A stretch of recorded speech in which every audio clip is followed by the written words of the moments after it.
Welcome, weary traveler. The fire is low, and the shadows are growing long. In the quiet space between waking and dreaming, a story is waiting to be told. So close your eyes, take a slow breath, and listen. Let us take you somewhere else for a while. The air in the high passes of the Blue Mountains was thin and sharp, smelling of cold stone and the deep resinous scent of pine trees that clung to the slopes like a dark green cloak. Vesemir walked not with the hurried gait of a man on a contract, but with the slow, measured tread of one who knows the path and is in no rush to reach its end. His medallion, a wolf's head of tarnished silver, lay still and silent against the worn leather of his doublet. There were no monsters here, not today. There was only the wind, a lonely wanderer like himself, whispering through the jagged peaks. He was old, and the seasons had worn grooves into his face as surely as water carves stone. He sought not coin nor glory, but a quiet understanding. A recent memory troubled his thoughts, not with fear, but with a persistent, nagging question. It was the memory of a botchling in a muddy yard in some forgotten Temerian village. The ritual had been taxing, more so than usual. When he had held the squirming, wretched thing in his arms and named it, coaxing it toward its peaceful form, he had felt something else. An echo. Something far older and deeper than a simple curse born of a mother's grief and a father's neglect. It felt like breaking a lock for which the key had been lost for 1,000 years. His journey now was to a place spoken of only in the oldest grimoires at Kaimorhen, a place that supposedly predated the landing of the first human ships. An ancient elven observatory, they called it, though Vesemir suspected it was older still, a relic from a time before elves or dwarves had named these mountains. He followed not a map, but the feeling of the world, the subtle hum of magic that grew stronger as he ascended, a low thrumming he could feel in the soles of his boots. After days of walking, he found it. It was not a grand tower, but a humble dome of fused black rock, half swallowed by the mountainside. Moss grew in thick, velvety patches over its surface, and a single stubborn rowan tree had taken root in a fissure near its peak, its red berries a splash of vibrant color against the gray sky. The entrance was a simple, low archway, dark and cool. Inside, the air was still and held the scent of dust, dry herbs, and something else, something like the smell of a storm long after it has passed. There were no books, no scrolls laid out on lecterns. The chamber was circular, and its walls were covered not in writing, but in carvings. They were not the elegant, flowing lines of elven art, nor the rigid, geometric patterns of the dwarves. This was something else, something more primal. Vesemir lit a small tallow lamp, its gentle light flickering and casting long, dancing shadows. He ran a calloused finger over the carvings, feeling the shallow grooves. He began to trace the story they told. It was not a history of kings or battles, but of seasons. The first panel showed a sun, warm and benevolent, with figures below it, plump and content. Then came the depiction of winter. It was not merely a snowy landscape. The artist had carved it as a living entity, a great sprawling beast with claws of ice and a maw of endless shadow. The figures below were thin, huddled, their carved faces masks of despair.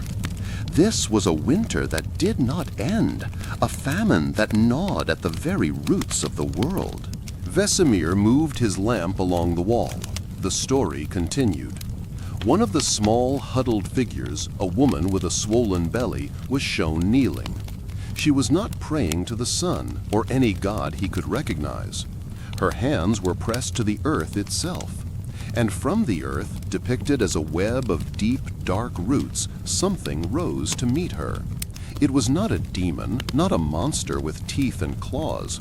It was simply a presence, a tendril of shadow, a sliver of profound cold, carved to look like a question mark made of smoke. The carving implied a bargain, a silent promise made in the depths of hopelessness. The woman offered the faint spark of life within her, not its soul, but its vitality, its potential. In return, the carving showed the great beast of winter receding, its icy claws pulling back from the village. The sun, small and weak, was shown returning to the sky. He felt a deep, weary sadness settle in his bones. This was not a curse. This was a trade, a mother's desperate sacrifice to save her people, her family, herself, by pledging the very essence of her unborn child to a hunger that slept beneath the rock and soil. A primal, parasitic force that sustained the mother through the hardship, but in doing so began to reshape the child in the womb. It was not malicious, it was simply its nature. A vine needs a trellis, and this ancient, slumbering hunger needed a vessel to feel the warmth of the world, even for a moment. The final panel chilled him more than the mountain air. It showed the child, born not as a healthy baby, but as a twisted, malformed thing, a botchling. The carving was explicit in its tragedy. The entity's attempt to create a suitable host had failed. The human form was too resilient, the spark of life too stubborn. The result was not a symbiotic creature, but a being of pure, unfocused agony, caught between two worlds, belonging to neither. The entity was still tethered to it, a phantom limb, an echo of the broken promise, and this tether was the source of the curse's profound strength. Vesemir finally understood the violence of the transformation into a lubberkin.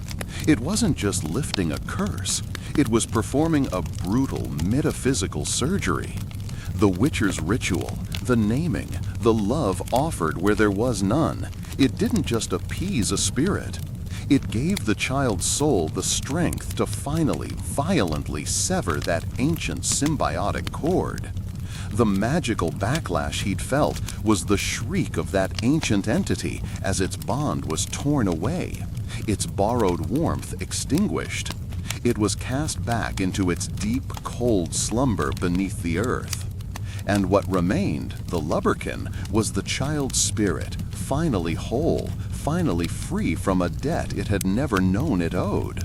It was a guardian not out of power, but out of gratitude. Its form now gentle and peaceful, the echo of a terrible storm, now just a soft, cleansing rain. He stood there for a long time, the little lamp burning low, his shadow a stooped and weary giant on the curved wall. He had found his answer. The knowledge did not bring him comfort, only a profound sense of melancholy for all the forgotten mothers and their impossible choices, for all the tiny souls caught in a bargain made before they could draw their first breath. There was no one to blame. There was only the harshness of the world and the desperate, terrible bargains people made to survive in it. Gently, he extinguished his lamp, plunging the chamber back into the soft, gray light of the mountain afternoon. He did not touch the carvings again. He left the observatory as he had found it, a silent, lonely place holding a silent, lonely story. He stepped back out into the sharp, clean air, and the world seemed both larger and sadder than it had before. He made his camp a little way down the slope, in a spot sheltered from the wind by a cluster of ancient, weathered boulders. He built a small, neat fire, its warmth a welcome comfort against the encroaching chill of dusk. He ate his simple meal of dried meat and hard bread, his gaze lost in the dancing orange flames. The sky turned from pale blue to a deep, bruised purple, and the first sharp stars began to prick the darkness. The wind had died down, and a profound quiet settled over the mountains. The only sound was the gentle crackle of his fire and the distant, lonely cry of a hunting owl. Vesemir unrolled his bedroll, the familiar scent of wool and leather a small comfort. He lay back, pulling the thick blanket up to his chin. The weight of his discovery did not press on him now. It had settled, becoming just another story, another layer of understanding in a long and weary life. He thought of the lubberkins, those small, flickering lights of peace, and imagined them watching over homesteads, their ancient debt finally paid. He watched the embers of his fire glow and fade, like sleepy, closing eyes. The vast, starry sky above was a blanket of silent, indifferent beauty. His breathing slowed, deepening with the rhythm of the sleeping mountain, and he closed his own eyes, letting the great, quiet dark take him into a long and dreamless rest.